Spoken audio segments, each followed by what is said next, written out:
church believe that every word of God's been breathed out by the Holy Spirit, even some of those strange passages that you might not understand exactly why they were breathed out. So that's why we believe it's necessary to study them as well. Now we'll be back in Daniel 11, and we have to review again because we haven't been so regular in Daniel 11 like in some other things. So anytime we are not regular, it just takes not only a longer period of time because we skipped a service, but because next time we meet together, I have to spend a little time reviewing. Daniel 11, verses 7 through 9 will be our topic tonight, will be the context. Of course, don't be so naive as to think we're going to get through verses 7 to 9, but that will, hallelujah, that will be our passage anyway. But of course, we've got to go back to verse 6 and find out the he's and the hers here to make sure we know who we're talking about and get familiar with our chart all over again. We've talked about a 50-year gap between verses 5 and 6 in the end of the years. It didn't say that we're going to talk about the same kings, Antiochus and Seleucus the first, as we were back up in verse 5.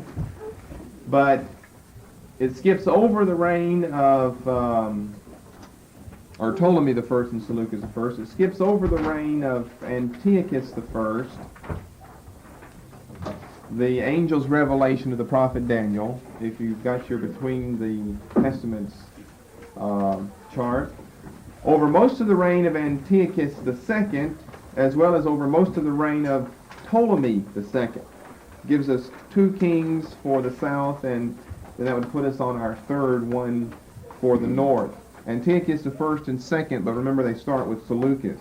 And by the time we get into verse 7, we'll be back to another Seleucus. Although he's the second, he'll be the 4th king that we've studied in order. Now you've got a note which we also gave you a little information about in the year 275. Ptolemy invades Syria. Basically all of this has been skipped over, as well as a lot of other material that you find here in Daniel 11. A co-regency from 266 to 261 between Antiochus 1 and 2. That's why you have the ditto line there. And then, of course, if you get down on your chart to the reference to Daniel, chapter 11 and verse 6, you should see the year 252. Marriage of Berenice, daughter of Ptolemy II, to Antiochus II, Theos, the god, or the brilliant one, the lofty one, who had divorced his wife, Laodice. Then you see, supposedly they've got them dying in the same year, 246, so we'll come with a Ptolemy III and a Seleucus II coming at the same time. Now that may be true, may not be true. There's really not any way we can prove that one way or the other. Daniel 11:6, in the end of the years, after 50 years, in the end of the years, they shall join themselves together. Now they've had, as you can see from the date there, 275, they've had various skirmishes that have transpired over this period of time. So he's telling us that something new is going to arise with regard to these 2 kingdoms. Finally, instead of always fighting against one another, they're going to join themselves together. And they're going to do it with the seal thereof being the marriage, politically expedient marriage. We saw examples both in extra and biblical history, extra-biblical and biblical history, where this has been done and I guess still is done. Certain places and countries of the world today where 2 kings will match up sons and daughters or match up themselves with maybe a daughter of the other king in order to seal this agreement or this righteousness, as we see. That's what makes it right. The king's daughter of the south, the daughter of Ptolemy Philadelphus II, Berenice, shall come to the king of the north to make an agreement, or really to seal the agreement or make it right. This was Berenice coming to Antiochus II. So there was the first half. What did we cover last week? The whole verse? I guess we did, or a few weeks ago, the whole verse. So there's the first half. It's a long verse, but now it should be fairly easy for you to understand. But she, this is the king's daughter then, so this is back to Berenice, shall not retain the power of the arm, shall not remain in that position where she held some say in holding these two kingdoms together. Now remember, just that phrase is not yet a prophecy of her death. That's going to come when she shall not stand. But she's going to lose her position. Well, what happened to cause her to lose her position? Well, the first thing that happens is the instigator of all of this, Ptolemy II, dies. And whenever he dies, then Antiochus II takes that as a clue, as a cue card, that it's time to divorce the daughter that he's now married to of Ptolemy II, Berenice, and take his previously divorced wife, Laodice, back as his wife. When all this begins to happen, then all types of things start snowballing. And that's why you've got this, something will happen, and then this will happen, and this will happen in Daniel 11:6b. She shall not retain the power of the arm, because now she's no longer queen in Syria in the Seleucid kingdom. Neither shall he stand, Antiochus II, her husband, nor his arm. Well, he'll lose his effectiveness whenever he's dead. And what happens to him? His first wife, beloved wife, Laodice, poisons him. But she shall be given up. Now here's the death of Berenice. And they that brought her, when she was sent by her father Ptolemy up to Syria, she had a great retinue of people that went with her, all of her maids and so forth. They that brought her, and when you've got two options, either her father or her son, and we believe it to be her son, her father's already dead, his death as the instigator of this is what is affecting this snowballing. So probably her son, whom she brought forth, as the King James margin says, and he that strengthened her in those times. Probably another reference back to Antiochus II, because it has to end with him to go on to give us some more of what's going to take place in verse 7. Now, to begin with, let's read this section, verses 7, 8, and 9. So we'll kind of know what it says, and we'll be familiar with it. Seems like there's more of an echo and everything in here now. I'm sure we'll get used to it, though. But out of a branch of her roots. And I thought that any descendants of hers, if it's still speaking of Berenice here, have all been cut off. They've been cut off under the murderous instigation of Laodice via one of her sons. But it says a branch of her roots will stand up. Well, what is this, resurrection from the dead or something? Shall stand up in his estate, which shall come, or really who shall come. King James has all types of whiches and who's mixed up. Like over in the model prayer of Matthew 6, our Father, what? Which? God's not a which, he's a who. Who art in heaven, not which art in heaven. Which shall come against an army, and shall enter into the fortress of the king of the north.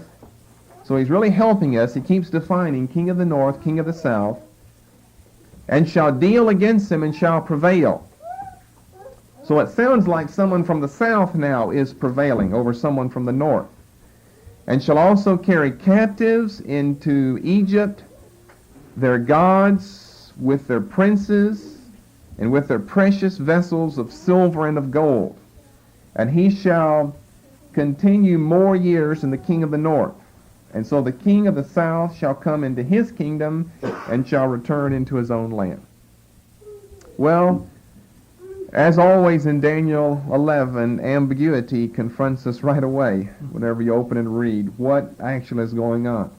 Thank God you at least have been introduced to the fact we're talking about the Ptolemies and the Seleucids, or you might think we're talking about the Caesars and the Bonapartes or something here. You wouldn't know what he's talking about.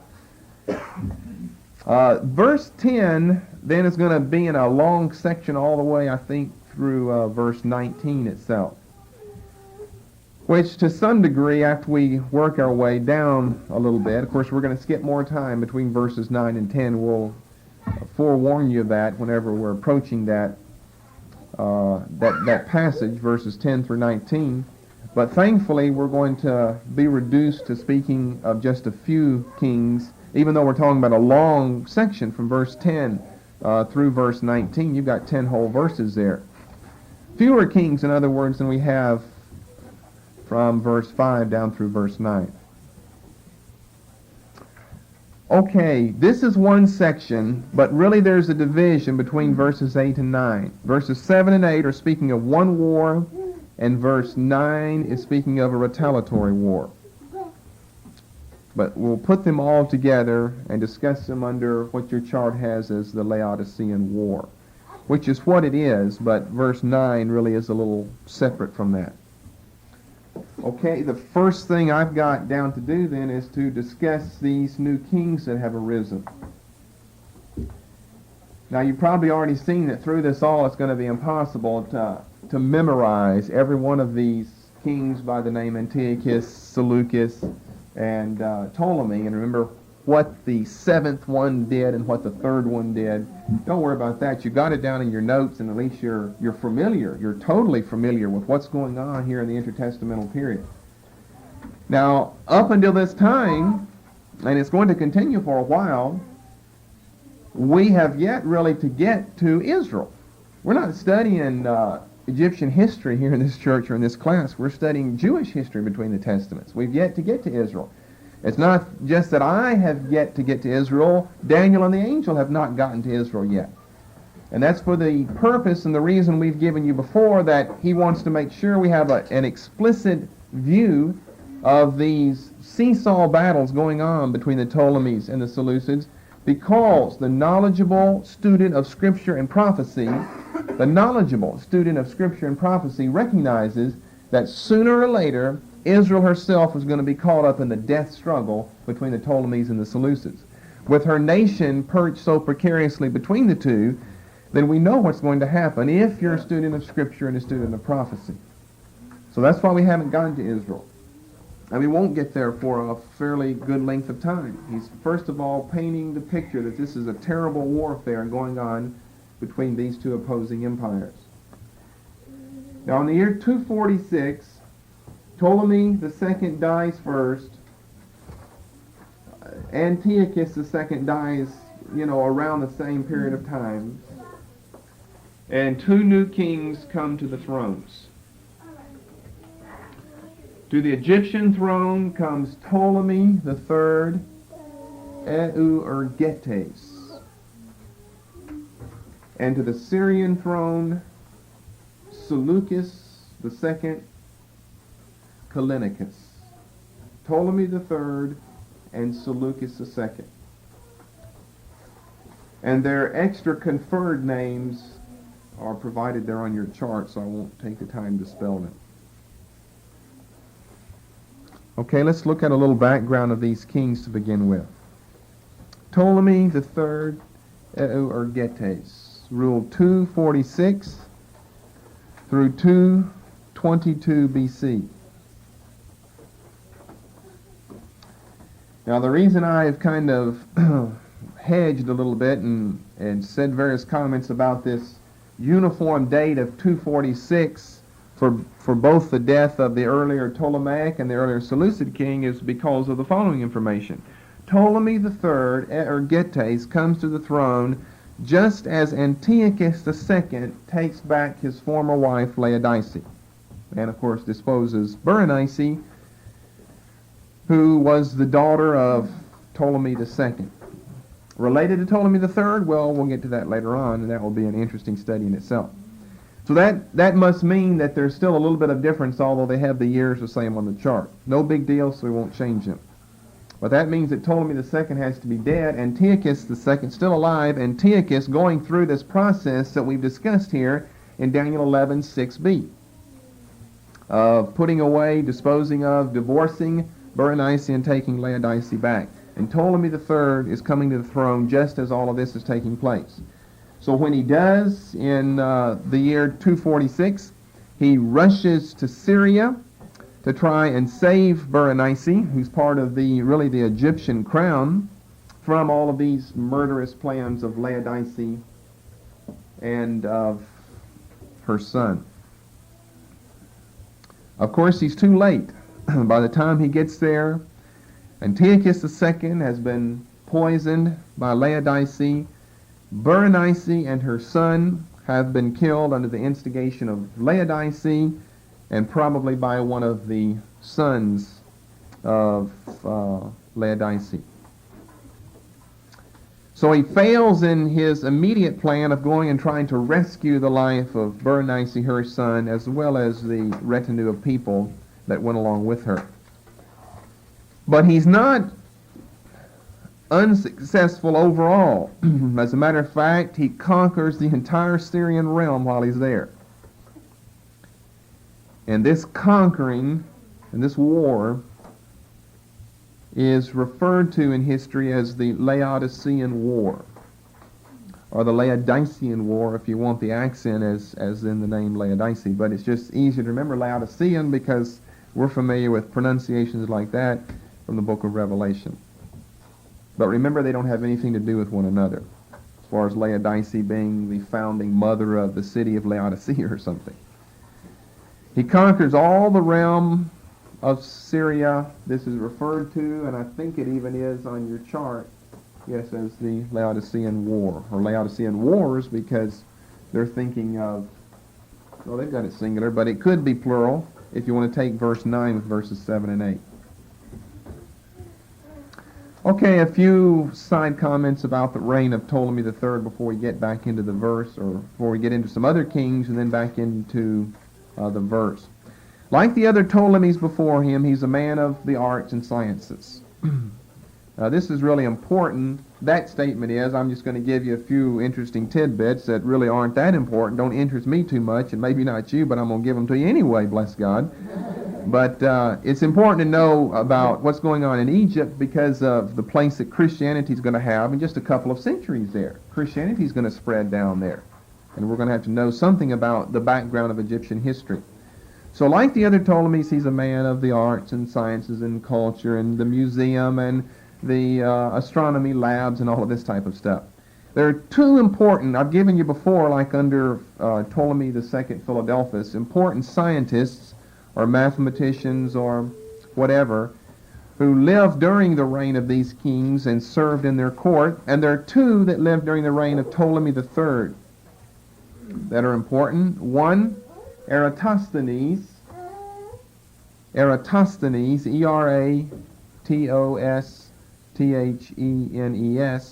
Eratosthenes, was a famous mathematical astronomer. And he was the custodian for, of course, the famous Alexandrian library. A lot of the famous scientists or mathematicians or whatever were in some way connected to the Alexandrian library. What's he important for? Well, you might not remember way back years ago in school, but he's best known for being the first man to calculate the circumference of the earth, which is no small thing since they didn't have tape measures that long back then. That's a difficult thing to do. And here's how he did it. He first of all, at the summer solstice, recognized that in the city of Aswan is where the great famous Nile Egyptian dam was built not many years ago that just revolutionized the country of Egypt. We almost got to go there on our recent trip to Egypt, but it was an extra $200 and an extra few days or whatever, and no one else wanted to go, so they couldn't hardly rent a jet for me to go down there by myself or something. But it's tremendous to see the dam and see the place Aswan. But anyway, he recognized in Aswan, a city 500 miles southeast of Alexandria in Egypt, in other words, way up the Nile. It's down the Nile as far as on the globe, but up the Nile because the Nile flows north and not south. But way up the Nile, he recognized that on the summer solstice, the rays of sunlight fell vertically. Not to the left, not to the right, they fell vertically. And yet on the same day, in Alexandria, they were 7 degrees off from falling vertically. And so knowing the distance between the two cities, he came up with the circumference of the earth of 25,000 miles, which is very, very good. We're talking about 2,000 years ago. Would you ever have guessed how big around the earth is? That's a fairly good guess. Worked out a calendar with leap years. He became blind in his old age, and he finally committed suicide by means of voluntary starvation. He should have lived long enough, I guess, to get all of his work published and make him famous. But so many famous people die in infamy before they become famous. Then there was another famous friend of the king, Archimedes, Archimedes. This kind of sets for you Daniel 11 and the history of the world, and not just narrow history of Israel or something. Archimedes was another famous friend of the king who was a native, I believe, of Syracuse, but who studied in Alexandria because of the famous library and university there. He's notable for discovering specific gravity, discovering the principle of the lever. How many of you ever used a lever before? A lever will lift 10 times what you can lift, and yet it's still you behind it, though. It's remarkable. But no one thought of levers before that time. It had not been made popular in the world to get you an old board and stick something underneath it, and you can lift, twice as much as you can lift by yourself. The principle of buoyancy, about things floating in the water, and the water screw. Back in those days, how are you going to get a lot of rainwater or seawater out of a ship's hold? But, get your extension cord out and plug in somewhere and pump it out. Well, a water screw will pump it out, if you know anything about that. Which doesn't matter whether you do or whether you don't. So much for the reign of Ptolemy III, for introducing you to what his times were like. I mean, he's not only one, in other words, who's just involved in all of these military exploits and has favorable notions of relatives of his who have descended from Ptolemy II as well, which is what makes him go up to Syria and try to rescue Berenice from Antiochus II. But also he's a cultured individual, and various important things are going on during his time. Now I said he reigns down until 222, and you see really you've got Seleucus II and Seleucus III. That their reign makes up basically the whole period of Ptolemy III. So all we're going to deal with right now is Seleucus II. Seleucus II reigns from 246 to 225. He, of course, as you can already guess, is the king of the north in Daniel 11, 7-9.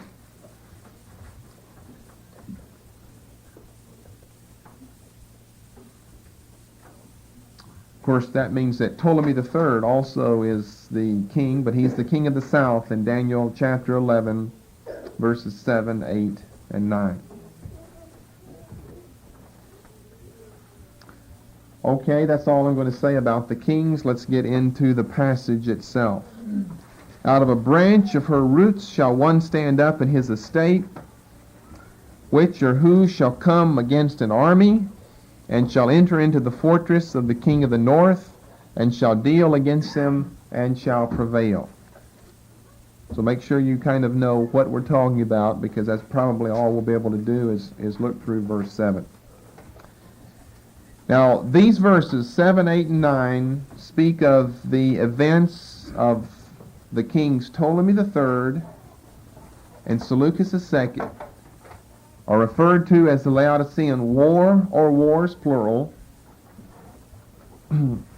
That all depends, if you make it plural, whether you think verse 9 is really, in the same category as verses 7 and 8, in that it somehow has to relate to the murderous designs of Laodicea.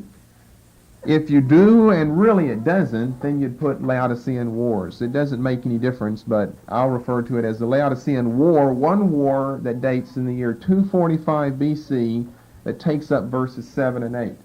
5 years later, verse 9 will come in whenever we have a counterattack by the king of the north upon the king of the south.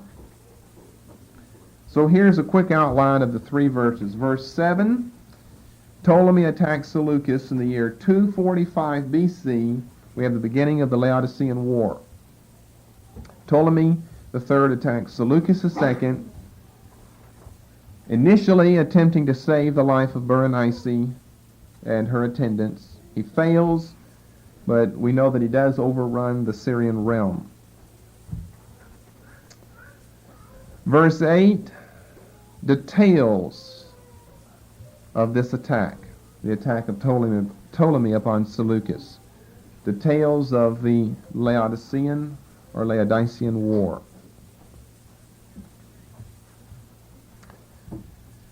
Those go together. They're taking place in the same year. Verse 9, 5 years later, the Seleucid Empire counterattacks.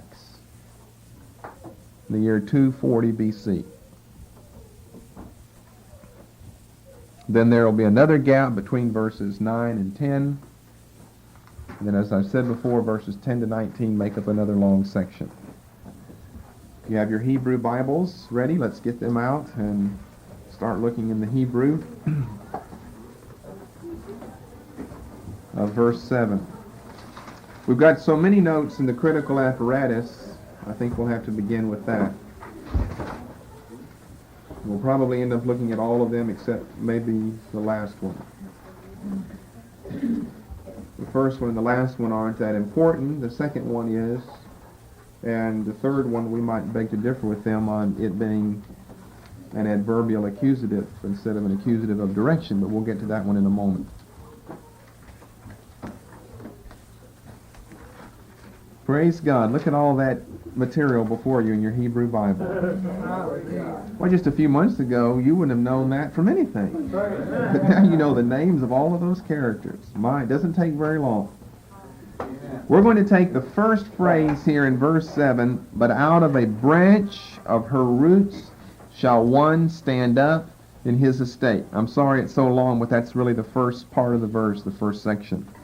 You know, we try to deal with these things a phrase at a time. But out of a branch of her roots shall one stand up in his estate.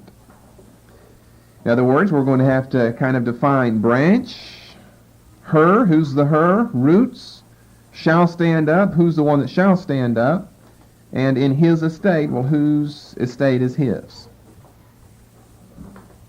As in everything, we have so many various things to define here. So let's start looking at the verse. A little too long, I think, to take the time to read all the way through it, even though it would probably help you. You could hear more Hebrew pronunciation. We can't even get past the first word, ve'amad, that we have to jump from verse 7 on the little A out to the left of your Dalet, down to your CA, the critical apparatus, for a little explanation of what's going on. Your text, Daniel 11:7, the first word has ve'amad. They're saying down in the critical apparatus that it probably should be ya'amod. That's because they say in the Septuagint, that's the capital S there, the Septuagint, it's found, as well as back up in verse 6 here in our text. If you go up into verse 6, the second line, and the second word from the left, you have the word ya'amod, ya'amod, instead of ve'amad. And if you want the spelling of that, you can see it down in your critical apparatus under 7a, ya'amod. In other words, rather than stand up for ve'amad, ya'amod means arise. Well, the meaning isn't changed one way or the other. Whether he stood up or he's going to arise, it still is the same thing. But your other versions correctly will use the word arise instead of stand up, since that's a little more of a technical word and it's a different word than what you have in verse 6 as well as down in the CA as ya'amod.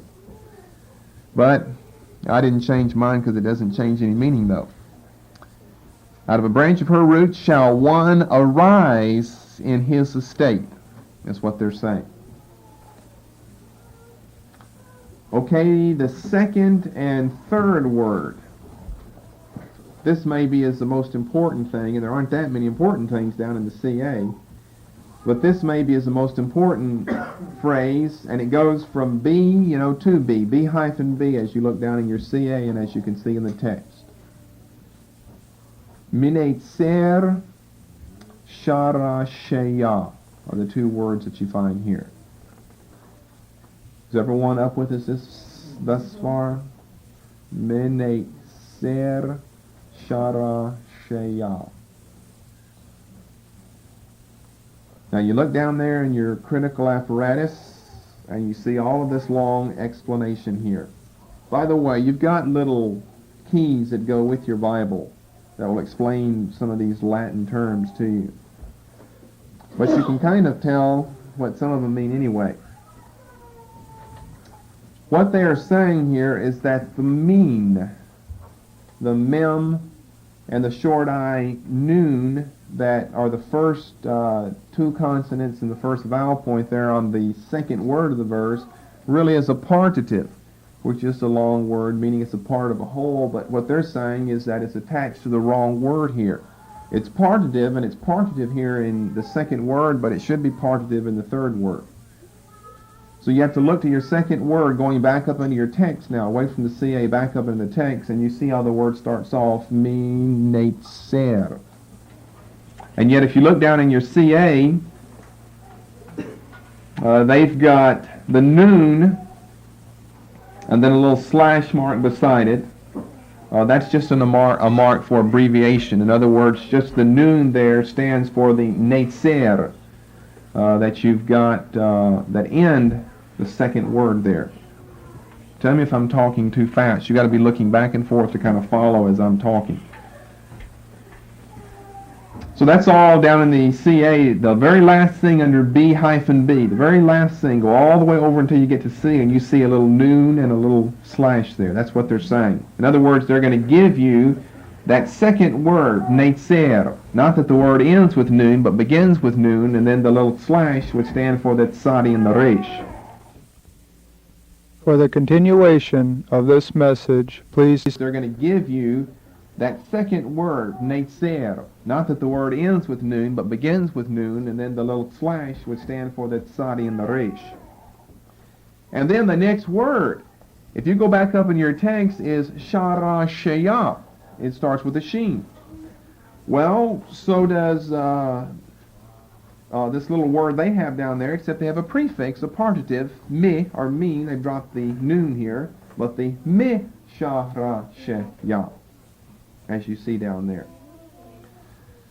So let me try to sum up an explanation of what that's all about. They're saying that the me, or the mean partitive, should be taken from the second word, minetzer, and placed at the beginning of the third word, so it would be misharashayah. It would be a prefix attached to the second word. As it now stands, it reads, from the branch her roots. As it now stands, it reads, from the branch her roots.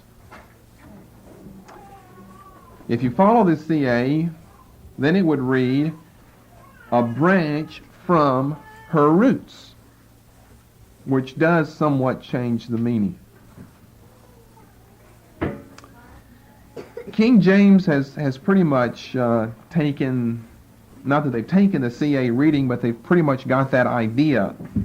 As you have there, a branch of her roots, or a branch from her roots, which is just what I gave you, a branch from her roots and not from the branch her roots. So with from, branch, and roots in English given to you, if you're really following along well, you'll know what the word me, or mean, netzer mean, as well as sharashayah. It has to mean from, branch, and roots. You're going to have to get all of that together. Me, or mean, is just a common preposition that means from. The common preposition that means from or out of. The word netzer, now it will stand by itself as netzer, and then mishek. That will go together. Netzer is the Hebrew word for branch that's found 4 times in the Old Testament.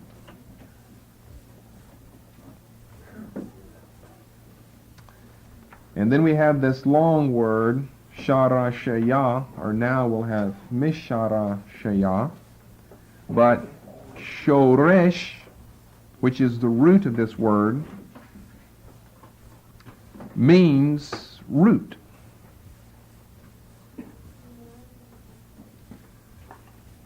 Shoresh. It starts with a W and ends with a W, and from our last Hebrew class, then you get to figure out about double dots over W's then. And you've got sheens and cholums, and you've got a cholam that follows the sheen. And what do you have? Well, you end up with double dots then. So you can even be practicing Hebrew as we study Daniel here, and try to write shoresh. Everyone in here who's studied Hebrew now knows enough to write, as long as I'm telling you it's not samech, either to begin with or to end with, then shoresh, everyone in here would know how to spell that. It's the word for root. So we've got branch, we've got root.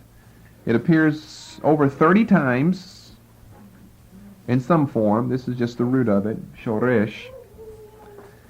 Primarily in the book of Job. 30 times in the Old Testament, primarily in the book of Job. Less frequently in the books of Isaiah and Ezekiel, but they come in second and third behind Job as the place of appearance for shoresh. Then you've got the little suffix on the word ha, which simply means her. It's a suffix that tells us that it's her roots and not his roots or its roots, but her roots.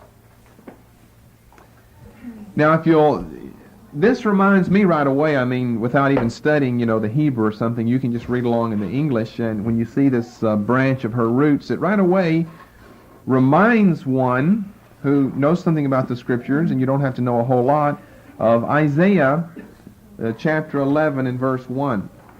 It's a genealogical phrase, and you see both of these passages together, and you know that it certainly is here because you're probably more familiar with Isaiah chapter 11 and verse 1, page 692.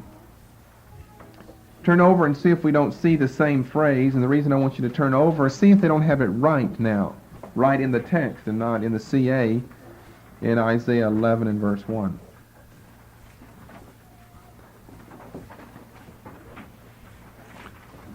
And I'll get over to the King James stating of it in chapter 11 and verse 1, and you'll be familiar with it. There shall come forth a rod of the stem of Jesse, and a branch shall grow out of his roots. Now certain Bibles will even have branch there capitalized, because we know it's, the Zechariah branch, the man, the branch, the Messiah. There shall come forth a rod, Isaiah 11:1, there shall come forth a rod out of the stem of Jesse, and a branch shall grow out of his roots. Well, we know that Jesus did come through the Davidic line, and David's father was Jesse. So we know it's some type of genealogical reference. As you start thinking of roots and branches, something is connected to something else. And he's a branch. And he comes from the roots or the residue of the Davidic line that's alive in his day. Such as Mary and such as Joseph. Okay, what do we have? 1, 2, 3, 4. The fifth and the sixth word. You have Neitzer, Mishare, Shah, or Share Shai. It has a different ending. And Neitzer has a different beginning, different prefix for that and suffix for the second word. But you see the two words there. And here they correctly have the mi, the preposition out of or from, attached to the roots instead of to the branch. Because it's a branch from the roots, not roots from the branch, but it's a branch from the roots.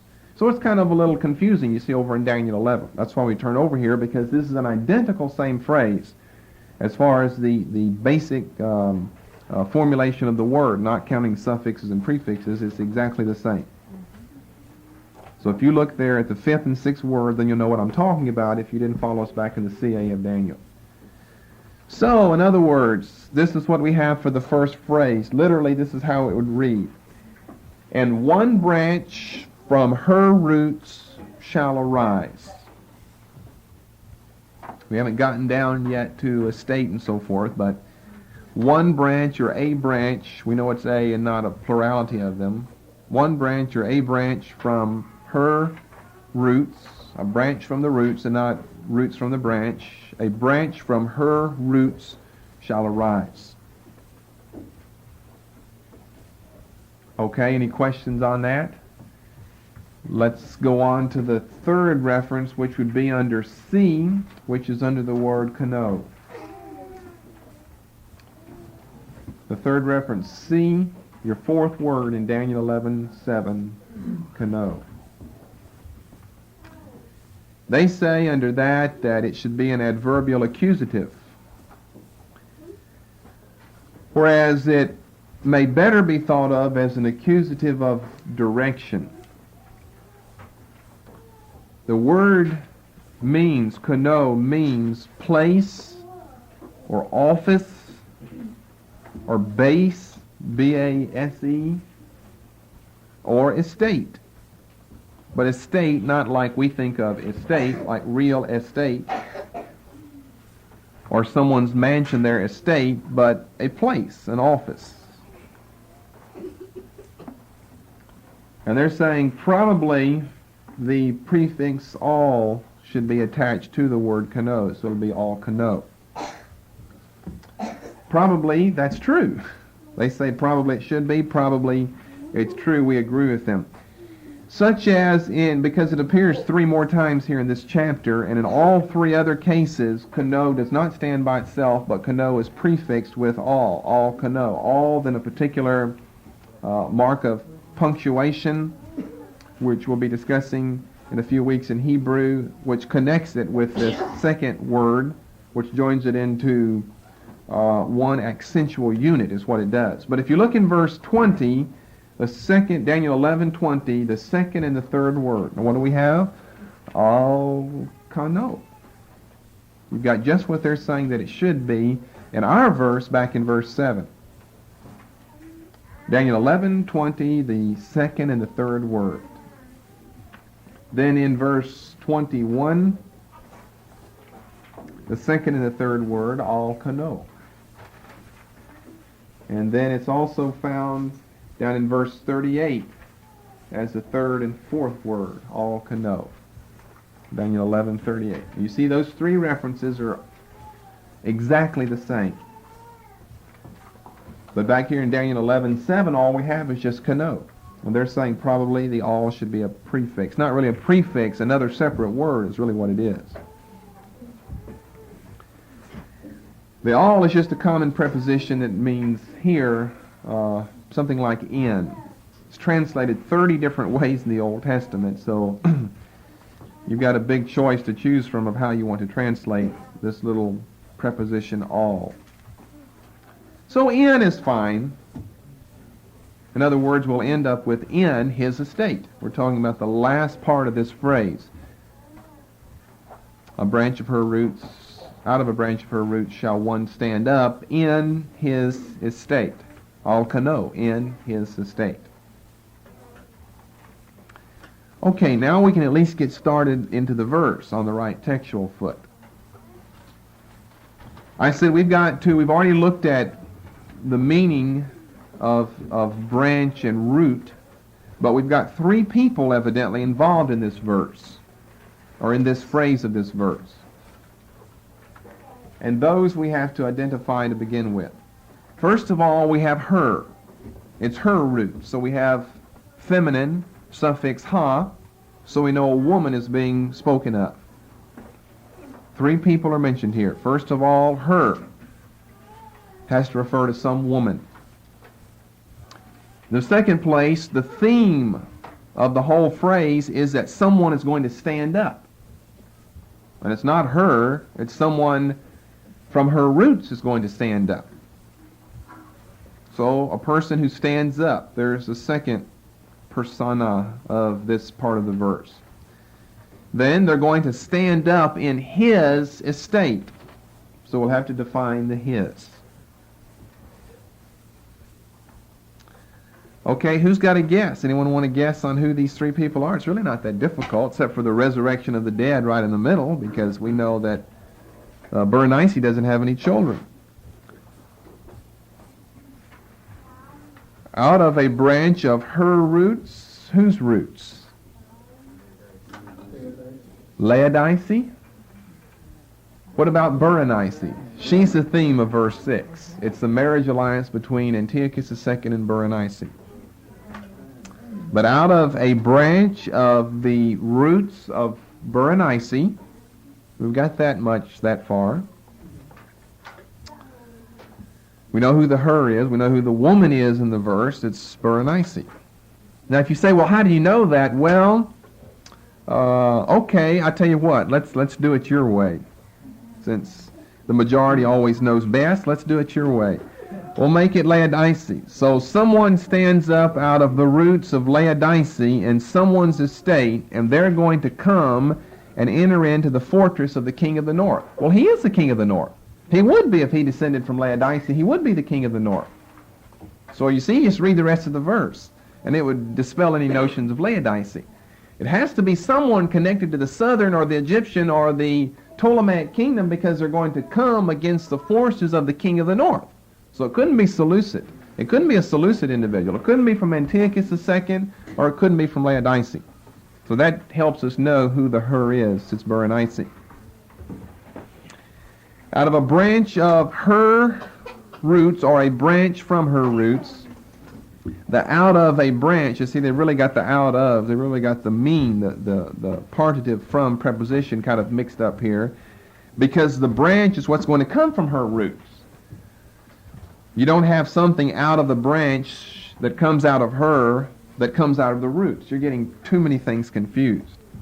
It should read a branch from her roots, as I've given you before. They just have the out of or the from in the wrong place here. Well, it still doesn't tell us much about who the person is, because I thought that all the descendants of Berenice were dead.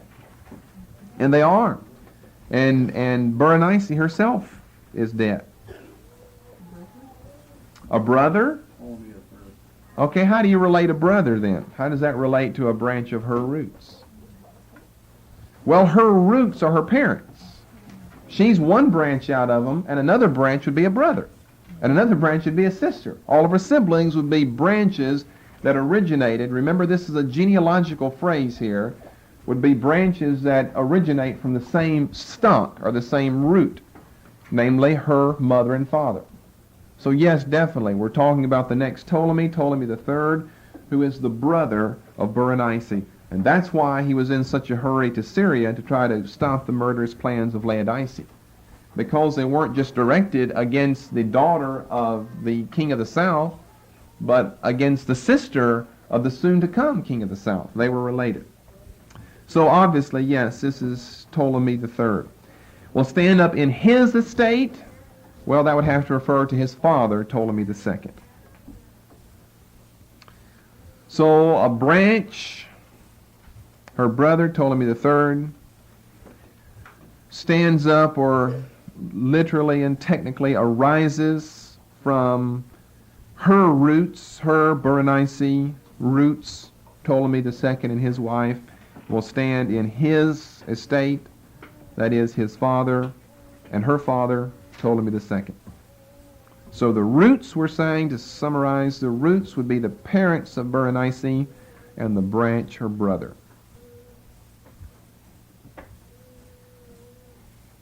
Okay, let's come to the next phrase, which shall come with an army. Now we know who we're talking about, Ptolemy III Euergetes. Euergetes, Ptolemy III. Which shall come with an army. We're not going to deal any more with the CA. You only have one more reference. It's not that significant anyway. But we come to the next word that we need to deal with, and that's just the word bo. Beit cholam vav aleph. Beit cholam vav aleph. Bo. It's the fourth most common verb in the Old Testament. It occurs around 2,570 times. Bo. And it can mean go, or come, or enter. And you'll have it in the text there with the prefixes as veyabo, or veyavo. And they've got it translated, which shall come, which is fine. It's one of the ways it can be translated. Then you have the common preposition el, your next word in your Hebrew text, el. We always just deal with the words that we need to. a common preposition that means to in the sense of motion toward. Now, here's where we run into a little problem with the King James translation, because they have the word with instead of the preposition to, which shall come with an army. Now, that would automatically imply that the subject would be Ptolemy III, and the army would be the Egyptian or the Ptolemaic army, his army. Now, if you say come to the army, then maybe you're talking about the army of your enemy. Well, if you again go back over to the book of Isaiah, chapter 37, and verse 33, these two words are going to appear together here. Isaiah 37 and verse 33.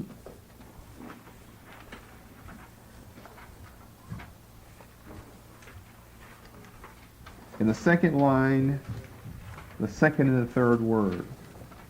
Yavo, and here you have Cholam Vav, whereas over in Daniel 11, I think you just have Cholam. But Yavo El. It's talking about the attack, by the Assyrians during the time of Hezekiah. And here in Isaiah 37 and verse 33, where the two words are used side by side, just like they are here in Daniel 11, it means come to something or go to something. It's in the sense of motion, but it's with the idea of a hostile approach towards one's enemy. Since that's the meaning, as we can clearly tell from the context, even in your King James Bible, of Isaiah chapter 37 and verse 33, that's probably the meaning of Daniel 11 and verse 7. In other words, it really shouldn't be to. The full meaning of it is against. So it does not mean that he's going to come to his own army, as Hitzig said, or that he's going to come just to power, as others have said, or that he's going to come with his army against the army of the king of the north, as the King James Version has, and as the Vulgate has, and as Luther has. But it means he's going to come in a hostile sense against an army.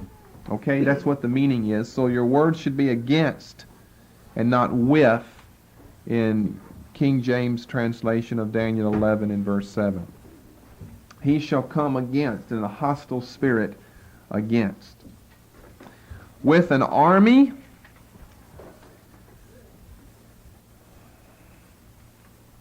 the next word that we have, chayil, which means strength, chayil. It appears 100 times, however, translated as army in the Old Testament, and here's one of the 100. Strength, well, your army is strong. So it's translated correctly here as army. So the king of the south, Ptolemy III, comes with great hostile indignation and vehemence and power and strength, and with his army, or he's coming with his army, but in the verse it's against the army of the king of the north.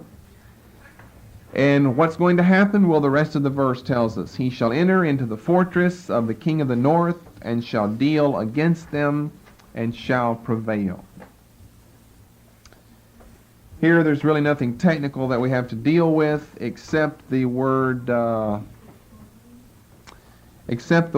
fortress. It's in the singular. He shall enter into the fortress. Well, we know they had, a base in Antioch, and they had their seaport of Seleucus. So many guesses have been made as to what fortress the angel would have reference to here when he says that he shall enter into the fortress of the king of the north. We know what king he's talking about. We know where he's talking about. That is the Syrian realm.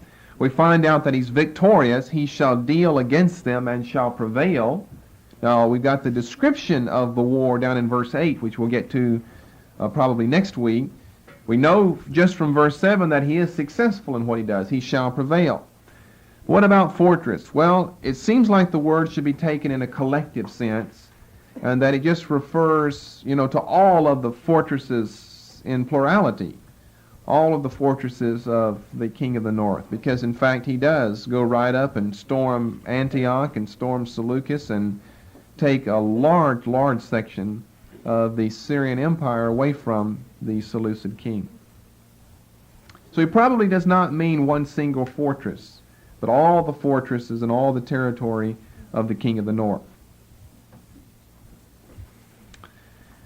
Now, I didn't bring along because I think I want to save that for verse 8 next week whenever we see some of the details and the minute results of what happened and why these things took place. And again, how some of this becomes significant in your understanding of other portions of the Old Testament that use the same imagery that we have here, even concerning the fall of Judah in 586 and so forth. A map maybe that will show you this whole territory where Antioch is and where the Mediterranean seaport Seleucus is. So we'll get into verse 8 next time. He shall carry captives into Egypt, their gods, and princes. So does he really take, human captives like that? With their precious vessels of silver and gold, and shall continue more years than the king of the north. Well, you can look on your chart and try to figure out, now, did he really continue more years than the king of the north, or what does that mean? And so the king of the south shall come into his kingdom and shall return into his own land.